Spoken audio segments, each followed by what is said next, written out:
Bueller. Oh my gosh, we're on the air live. Yep, there it is. I see the button that says live. Eric, you see live? I see live. All right. All right. Woo. Man.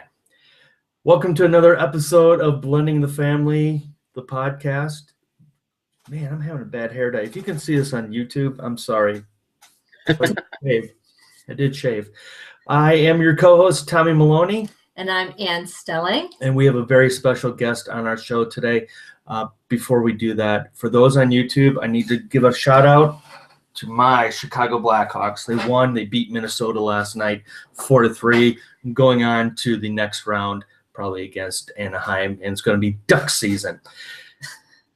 Now that we've got that out of the way, very special guest, Erik Lehmenn, who is also a good friend of mine. We also do another show called Modern Dad Council on Fridays. Check that out also on YouTube. And Eric has a very special passion, a very special quest, a very special endeavor. I like that word, endeavor. Endeavor. That's endeavor. A good one. Eric, before we get into it, tell us a little bit about yourself and what your passion is. Sure. Well, thank you, and it's a real honor to be on this show.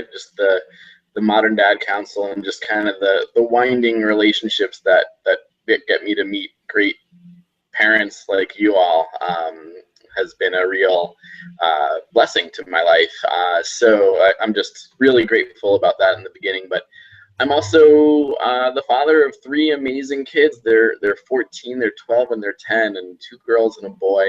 And they're becoming more and more independent, and I love that.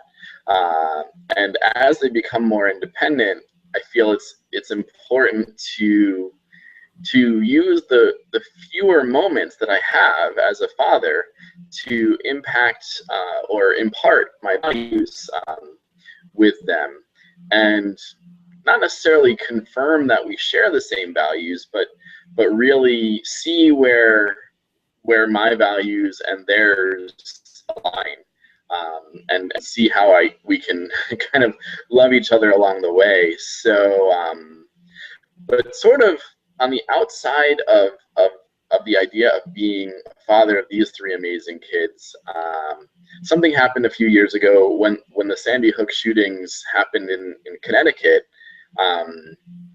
I was just somewhat beside myself. I was sad for about 2 months, and I was really curious as to why this emotion wouldn't leave, and what there was to do.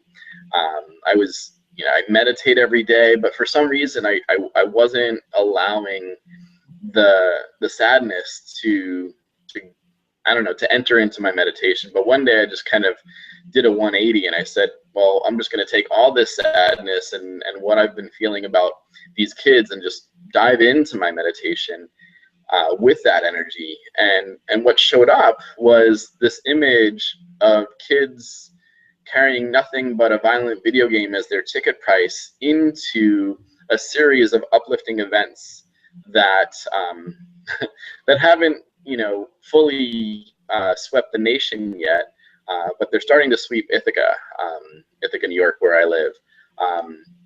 So I had that image during one day's meditation, and then the next day I saw an image of the AIDS quilt, and I said, wow, so if we get these kids to make this change their game, to trade in a violent video game, what are we going to do with them? And online, there were right after Sandy Hook, there were events where people actually burned violent video games, and I thought that was a little extreme, and that wasn't environmentally in the right energy, especially for a project coming out of Ithaca, New York, which just I couldn't see a game burning event being successful here. So when I saw a vision of the AIDS quilt, I said, oh, okay, we can cut these games into pieces, or we can smash them into pieces cathartically, if that's a word, and transform violence into art. So that's what we've been doing. We call it the Game Changer movement, and that's what we've been doing since probably 11 months after Sandy Hook was our first event. And we launched with an amazing global artist named Lily Ye. She had just returned from Rwanda, where she redesigned the burial site of the genocide with mural and mosaic. So I had met her years before, when she's been spreading the love of planet and life through art, and somehow the planets lined up, and she was able to join me for the launch of the Game Changer movement, and that was probably about 1.5 years ago. And we've been transforming violence into art ever since, and now we're actually moving into the idea of making signs for corporate sponsors and supportive organizations out of repurposed violent video games. So I feel like this is a really interesting time for this movement, because the world is globally, and it's hard for us to really admit this with a lot of the things that we're reading or seeing in the news. We're actually entering into one of the most peaceful times, one of the least violent times of history, of recorded history. However, some of the events that happen are actually, they're just hitting closer and closer to home. So it's this very interesting contrast, because on a global scale with 7 billion people, there are fewer, large scale, deaths or plagues or, other things hitting large numbers of people, except for the fact that the people who are experiencing the violence are getting younger and younger and more visible. So it's a very it's a very pivotal time. So I'm excited that my energy has been launched into this movement in this very interesting way, and it seems like it's novel. Like, not many other organizations are taking this approach. So whenever I share the vision of the Game Changer movement, people are like, cool. And they say cool, and then the next question is like, well, how do you make a living doing that? And that's what we get to answer together. So I'm glad to sort of add visibility to the movement, so that we can figure out where how this gets to grow legs and become sustainable. Well, since you touched about the Game Changer movement, let's just do this at the beginning here. How can people get a hold of you, Erik, about the Game Changer movement? What social networks can they find you at? Well, yeah, thank you. Erik at ERIK at dream-catalyst.org is my direct email. Right now, most of the Game Changer movement is being hosted by this other kind of organization I created called Dream Catalyst. And so it's that site is dream-catalyst.org. And I feel like it's just interesting, because I could talk about the Game Changer movement forever.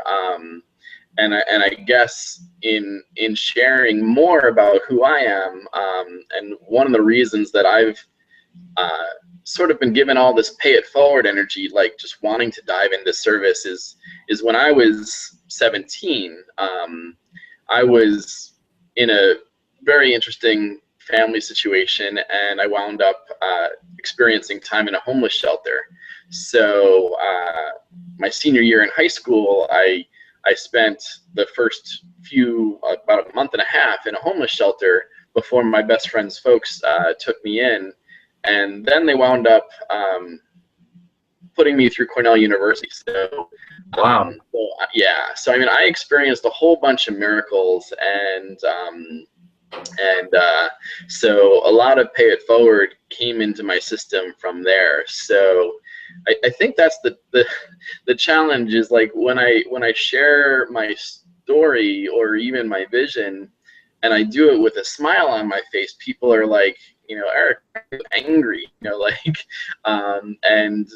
it's hard to be angry when that much generosity shows up in your life, you know, and it's hard to do anything from a place of fear when so much love, you know, has been a part of my life for so long, even though with my biological family, things were pretty challenging.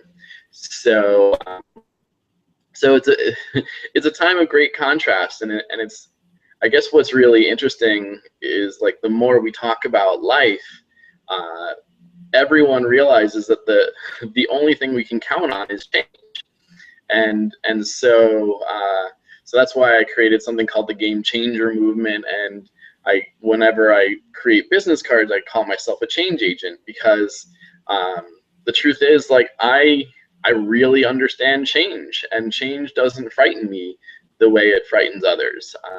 And part of the reason for that is what I just shared, is that, you know, when your world gets rocked, you know, at an early age, and you come out with this, I don't want to call it ending of the story, I want to call it the middle of the story, you just get a different set of lenses to look at the rest of your life.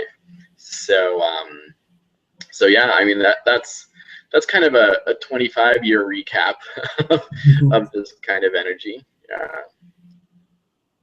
I find it really inspirational. Most people's solutions to such horrible things, such as the violence on video games, is to go out and destroy them, you know, and we've seen that reaction to many different issues that we've dealt with in society. But rather than do that, you've chosen to make good out of something that's bad. Instead of destroying it, you're reconfiguring it, and you're repurposing it, and you're making it something positive. And that's an amazing concept. I had never even thought of it before. That I'm really inspired by that. Wow, you know, and it feels so good to just you know, because I don't really feel ownership of this, like, you know, even though the energy is coming through me, you know, I mean, this showed up in a meditation, and the only thing that I'm doing that other people might not have done is listen, you know, and just listen to the whispers and let them amplify and magnify. And every time I take a step with this movement, it just feels right. And you know, we're in the process of creating these rudimentary robots that we're going to deploy across this country.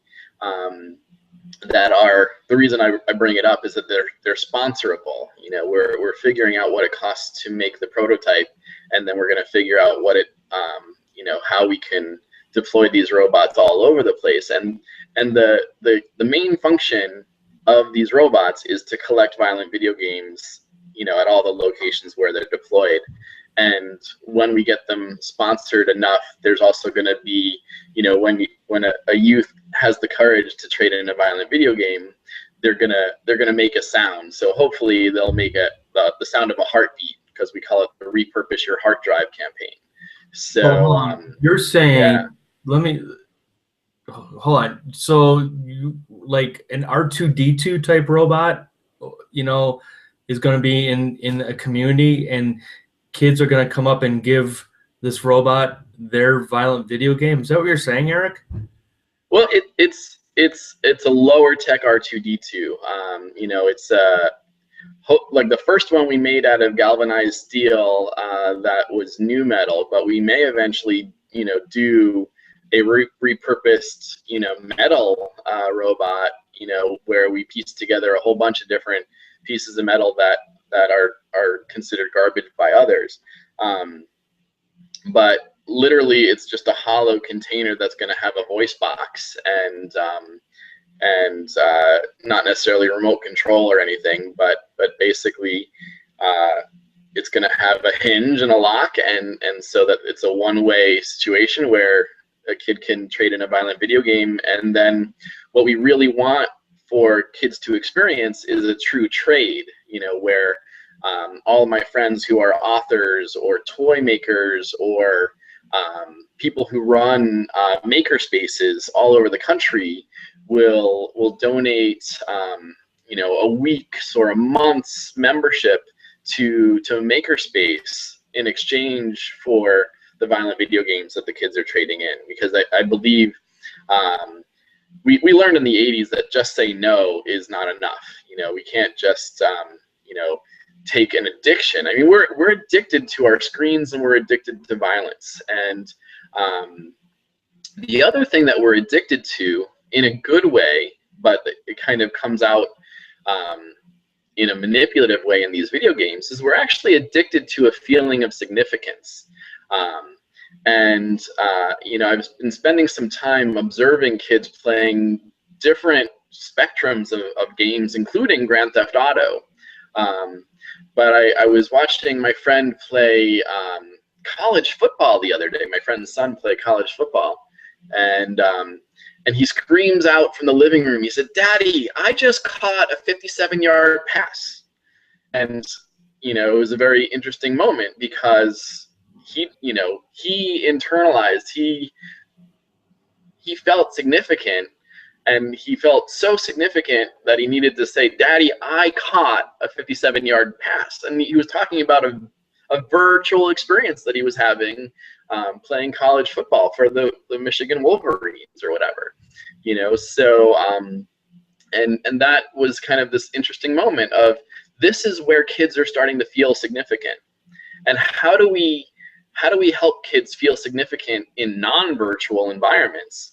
And that's the challenge that I really want to live into. And that's what brings me back to how I want to be a better dad every day to the 3 kids I get to steward, and then the kids I get to interact with during this movement. So I feel like the maker movement is such a beautiful replacement. I mean, could you imagine, instead of spending countless hours playing violent video games, kids are designing the next wave of toys, or the next different software.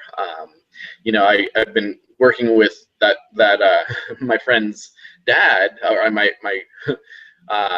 that child's dad, and we're gonna create different resources for parents that could also be a video game itself. Because I still think, this is the challenge in the world, is that I'm not anti-video game, because there are so many lessons that can be learned in a gamified environment, even as adults. The corporate environment is gamifying, and so for me to say that I'm against games would be totally untrue. So I'm really glad that we have this forum to kind of really clear the playing field, so that people really understand what the ins and outs of the game changer movement really are. But I really appreciate your feeling inspired, because this is going to take on its own energy. And when you hear about it in its purity, you're like, wow, like, I want to live in a world where there's more art than violent video games,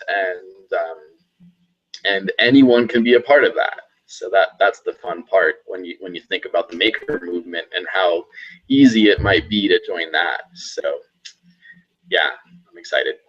Well, it's that, and it's living in a world where the answer doesn't also include violence, that it doesn't also include destruction. It includes creation and positivity, and not condemnation, not judgment, but okay, we've got this. What can we do with it to make it better? What can we do to make it more positive? That's the world I want to live in. Mm-hmm. And the other thing too, Eric, you bring up a great point, because it's very hard for me when I'm on the phone with my son and he says, I just scored another goal, and it's like, but it's a virtual goal. It's not real. And it's like you were saying earlier, to them, they did that. Mm-hmm. They're the ones who ran down 50 yards, made that incredible catch. But as a dad, it's really hard to embrace it, because it is virtual. It's not real. So along that point, Eric, how can we as parents, kind of, I don't want to say encourage, but how can we take the virtual excitement and put it into the real world, other than, you know, the normal get out of the house, go play. Well, I don't even know if we need to move past the other than, because I mean that's a big part of it. I mean, the flip side of the game changer movement is actually creating what we call the game changer pledge, and and that pledge is for parents to spend 2 more hours per week with their kids. And so I don't know how far you are from your son when you're hearing this, but you know, you could say, oh wow, well, you know, thank you for telling me about this virtual goal you scored, and maybe the next time we get together, because I know you're in a blended family, you know, we'll get together and you'll have the opportunity to score an actual goal, you know. And I feel like these are the opportunities when my friend's son just said, I caught that 57-yard pass, there was a moment there was an opportunity, and my friend could have said, you know what, let's put that, you know, pause that game, let's go out and I'll show you what a 57-yard pass feels like to catch or throw, and to you know, much like the Montessori school system, it's a teachable, learnable, lovable, livable moment. And maybe we should trademark or patent that expression. I don't know. Like I'm a you know, an open source kind of guy, but I feel like these are the opportunities that parents get countless times per day to re-engage with their kids, and I love the energy of this conversation, because we can basically take that phone conversation and make a pledge that says the next time we get together, we're going to get on the ice. You know, yesterday I was just talking with my son Mason, who's 12. He's in the middle of the 2 girls, and he takes this bike trip every Thursday with his classmates who do this thing called, you know, bike trips. And last Thursday he got into a bike accident where he just had road burn all over his arms and knees. And I'm like, you know, it brought back memories. I'm like, thank God, you know, like the kid's human, like he knows that he has real blood. You know, on the flip side, the sadness is that I was really excited because on Fridays we tend to go out bowling together, and you know, not that it's a hugely athletic sport, but it's definitely something that we bond over. And there was this big moment of sadness last Friday because he was so scraped up he couldn't bowl. So last night, right before bed, I was just like, "Hey Mace, you know, like, you think you can bowl tomorrow?" And he tested his arms out. He's like, "Yeah, I think I can," you know. And it was a really good. It set the stage for today. And you know, I don't know if, you know, it's so warm out. It's almost 90 degrees today, so I don't know if we'll make it to a bowling alley with a day this gorgeous. But that being said, you know, just getting our kids engaged in the things that are bonding moments. And sharing love and excitement for those things, there's no way to minimize that. You know, I mean, I honestly believe that the first moment a kid wanted to play a violent video game, what they really, really wanted to do was spend time with mom or dad. And we wanted to get some work done. You know, we wanted it to get more productive, and we didn't really know what the trade-offs were. We you know, and I'm guilty as charged. Like I wasn't always in this energy. I was the pharmaceutical rep for 6 years of my life, and I came home wearing a suit and tie, and the most enjoyment I got out of that career path was when I got to go out and play poker with the doctors, you know, off work hours, or go running with some of the doctors, or watch some of the other doctors who were in music bands play out on Saturday and, you know, Friday and Saturday nights. All those things took time away from the family unit. You know, all the things that gave me enjoyment and had me feel somewhat fulfilled professionally built a bigger and bigger gap between me and my kids and my ex-wife, so, and I don't know if this is this is the time to air that laundry, but who knows? You, Eric, just remember that we are here for you. We have a virtual couch for you. That's awesome. That's awesome. Well, I mean, I guess what I'm saying is that what I'm excited about in this movement is that the game changer movement is truly changing me, and I'm looking at the old me saying, holy cow.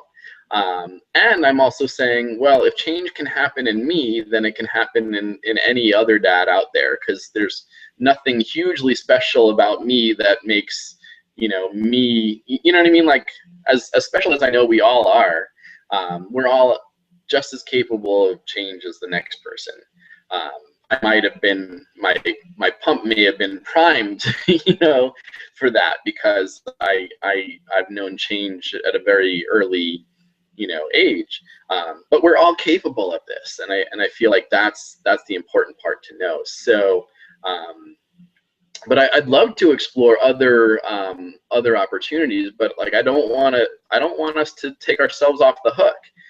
I mean, just going out to play with our kids is a huge opportunity, and I feel like those memories we get forever.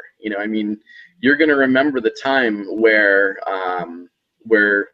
you went from the virtual environment and you said, you know what, let's go find some ice somewhere, and figure out how to, reenact what you just did digitally or virtually in person. And because here's the flip side, I know tremendous people, like tremendous stories where people learned like eye-hand coordination in the virtual environment. So you can't discount the true learning available in the virtual arena. It's just that the the flip side, and this is somewhat research based and somewhat just my internal dad knows this, is that when you spend time in the virtual arena playing a violent video game, you are storing pent up frustration that there's no real world simulation to release. Like you can't go kill 96 out of 100 people in Call of Duty and hang up the phone and say like, Dad, I just killed 96 out of 100, and then like, oh well, let's just do that in real life. Like you don't want, like you don't want crossover, you know what I mean?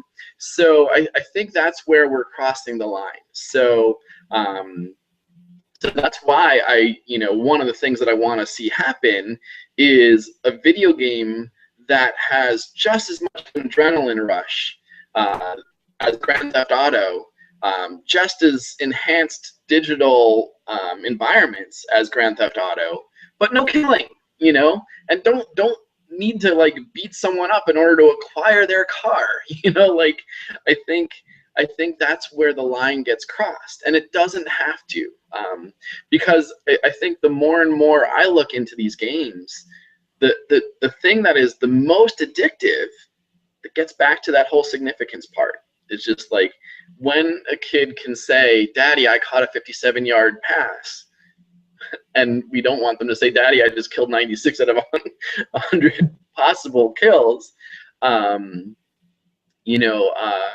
like that's where like we're crossing a line,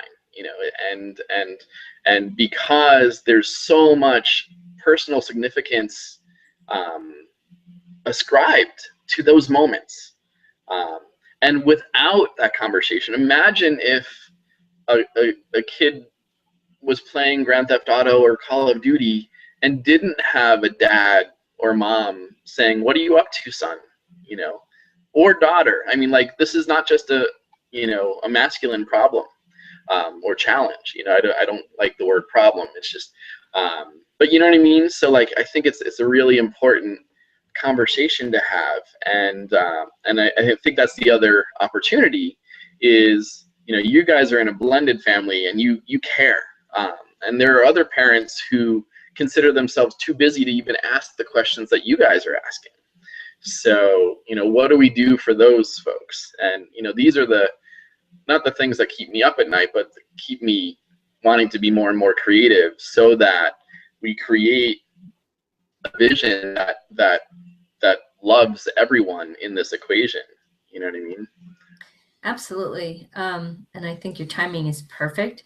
We are kind of at that crossroads where we still have enough of the older generation that didn't have this technology growing up. And so we remember, and I am counting myself in all of that, we remember what it's like to go out and play hide and seek, or, you know, have the neighborhood converge in one yard and play kickball, and you know, sometimes having parents involved in that was very cool.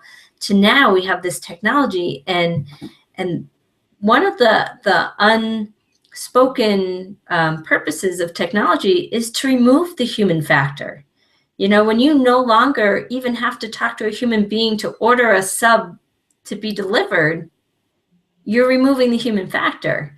And so trying to find that balance between keeping the human contact in there, yet utilizing the technology that's coming at us, and there's nothing we're going to do to change that. Technology is here, and it's only going to get bigger and better and whatnot, but it's up to us to determine, you know, are we going to let it be everything to us? And are we going to be, what was that character, Sandra Bullock in Speed, where she lived on her computer and absolutely no human contact? You know, are we going to get to that point, or are we going to try to balance all of this? And your Change Gamer stuff is really giving people another perspective, another way of looking at things. You know, again, going back to we don't need to meet and get rid of the violence with violence. We can repurpose it and we do something different. Well, and it's been said, you know, an eye for an eye just makes the world blind, and I feel like that's a really big expression in my life, and so this goes kind of to the 100,000-foot view, which is, you know, I don't, you know, fracking is a big deal in my community, but I don't go to anti-fracking rallies. I go to pro-earth gatherings. So I think a sea change is available in our language too, is that we need to be pro-kid, we need to be pro-earth, not, you know, not even anti-violent video games, you know, and pro-heart. Even Mother Teresa said, don't invite me to an anti-war rally, invite me to a pro-life, you know, a pro-something happiness rally. You know, don't invite me to things that have that negative connotation. Invite me to things that are going to be, in your world, Eric, a game changer. Invite me to things and events that is going to create a positive charge, a positive event. So yeah, I mean, I mean, again, that was coming from Mother Teresa, who was powerful lady at very short lady. Sure, and she, you know, she was so inspirational. She mentored one of my new heroes, a woman named Lynn Twist, who wrote this book called The Soul of Money, and she created this kind of framework, and she said, we in the United States, we have 3 opportunities in our lives, and she said, we can make a killing, we can make a dying, or we can make a living. And it just kind of rocked my world when I heard her explanation. She said, people who make a killing have no problem hurting others when they're making their money, you know, so whether that's hurting the earth, you know, in hydrofracking, or designing violent video games that are hurting the heart, or, you know, just kind of strip mining the planet, you know, for financial gain. Then, you know, there are people who are making a dying, and this is sort of what I was doing when I was a pharmaceutical rep. I was also probably making somewhat of a killing because I didn't know all of the side effects and all of the, you know, the trade-offs, the environmental trade-offs that were happening as I got more and more successful at selling more and more things. But the other way, the way to make it dying is to do something that you weren't born to do, to sell your soul in increments of an hour for a certain amount of dollars. And then there's a way to make a living, which is what I want to spend the rest of my life doing, is living and making your livelihood, making the money, what you were born to do, and living into your purpose and your calling. And it's time to do that. And my belief, which is why I created this organization called Dream Catalyst, is that the world needs more people to, as parents, to ask kids, what are you going to do? I think the challenge is, there's some evidence that says the more I expose my kids to, the more they're gonna, then they'll be able to figure out their dream. On the flip side, there's also evidence that says if I can give them the space to breathe and to really learn how to meditate, get in touch with the purpose that was born inside of them, they probably know it, and they probably can put it to words by ages 5 to 7. The person who runs my kid's dance studio, she was 5 or 6 when she told her mom, I'm gonna be a dancer and I'm gonna run a dance studio. And thank God her mom said, yes, you are. And right now her mom, works at the dance studio, one of the 2 or 3 dance studios that her daughter created. And so that's what, those are the role models that I want to, dive into when I think of what parenting could look like.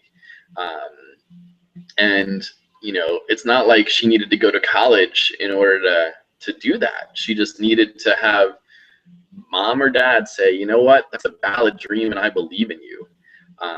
And for some reason, we talk about Common Core and all these other things and helicopter parents, and it's there are a lot of opportunities. The good news is that you and I, all 3 of us, the work that we get to do when we live into our mission and bring parents together, we're not going to run out of work anytime soon.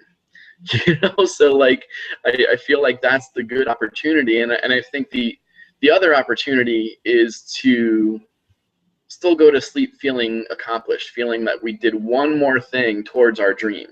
So I know that we're there's a lot of schools of thought that said I should have, held on to a day job, while I was launching this. And the truth is I could have done that, but I didn't, and do I think that the Game Changer movement is any further along because I didn't have a job or did? I don't know. But I know it feels amazing to be all in, you know what I mean? And it also feels amazing to come home to my kids, whenever I get them off the bus, and I think the transition from have to get to is the most amazing transition I think a parent can experience. And if you look forward to breaking up your day of productivity, whatever that means or meant, and say, I get to go pick up my daughter at 2:50 today, and I get an hour with just her before I get to see her brother and sister. And how cool is that? And maybe I don't make as much money, but maybe I do. I think that's the other question. I'm about to start a crowdfunding campaign to grow this movement on a proportion that I don't even know, I won't know exists until I go live with the campaign. But the Game Changer movement can literally create the living that will sustain me and my family for the foreseeable future. And that's what I'm excited about. I want to democratize this because, $10 at a time, our whole framework is that for every $10 donated, we promise to get one violent video game out of the hands of youth. And so our big, hairy, audacious goal is that we want 1 million violent video games turned into art. So if you do the quick math, if people are willing to support this movement and want to support every game in the goal, or every goal in the game, then we've made $10 million to give this a whirl. So it's just quick and easy math, and then I get to be generous and get to see if there's a kid who is inspired to live into their dream, but needs someone like my parents, who took me in, need that kind of energy to hold their hand while they're applying to school, to put them through school. Like, maybe there's going to be a game changer scholarship, who knows? But I just think it's time to live big into our dreams and see what becomes possible. So I really appreciate this time. I know I can rant for a long time with enough caffeine, but yes. Mugga Joe. Yeah. Mugga Joe. Well, Erik, thank you so much for your time today. Again, to our listeners and the ones also watching on YouTube, give us your information as far as how they can get a hold of you. And you got to let us know when that crowdfunding starts so we can get that message out there as well. So I forgot what I was going to say. But anyway, how do we get a hold of you, Erik? Here's the good news is that this, I hope it eclipses the ice bucket challenge, because what we're gonna do is we're gonna ask people to donate $10 each, and then challenge 3 parents to do the same, and see how that can go. And then we want people to record themselves taking the Game Changer Pledge. So the way to find all of that action will be centrally located on the Dream Catalyst website, which is www.dream- or catalyst catalyst.org. And the other thing I wanted, the biggest takeaway from the time we spent with you today, Erik, is that extra 2 hours. If we can all as parents somehow, even if you're in a situation where your kids are in another state, if you can just figure out, maybe that 2 hours is a video chat. Maybe that 2 hours is, maybe taking the time for when I say two of you, you and your kid or kids, maybe that 2 hours is used to write a letter to each other. But take that 2 hours. I mean, that's brilliant, Erik, and and that's something that I'm going to take to heart. Yeah. Absolutely. Well, and it's interesting, because I think 2 hours, I've gotten pushback on that, because other parents are like, I don't know if I have 2 hours in my week to trade in, to spend with my kids. So I know, like, we're gonna be challenged, and here's the flip side, is like the kids that we kind of sold off to the violent video game land, we probably bought for them, so it's not like we're going to say, oh, well, I'm taking this challenge, now we can hang out for 2 hours. Like, it's going to be a process to get our kids back. It's not like they're magically going to be waiting, saying, let's do this now. It might be a process. So, and that's where it's just time for honesty. It might take 7 weeks to get those 2 hours logged in, but if we're committed to it and we take the pledge and we unite, then the world can look a lot different. So thank you for the opportunity to have this more audible and visible. Absolutely. Well, thank you, Erik. Now, for those that want to get hold of us, as always, it's info@blendingthefamily.com. Check us out on Facebook at Blending the Families. I always want to say .com, but it's not .com. It's at Facebook. Or as they used to say, the Facebook. And also our website, no W's. It's just blendingthefamily.com. I need more coffee myself. Yeah. Yes. Erik Lehmenn, Game Changer, the man, the myth, the legend. Thank you so much.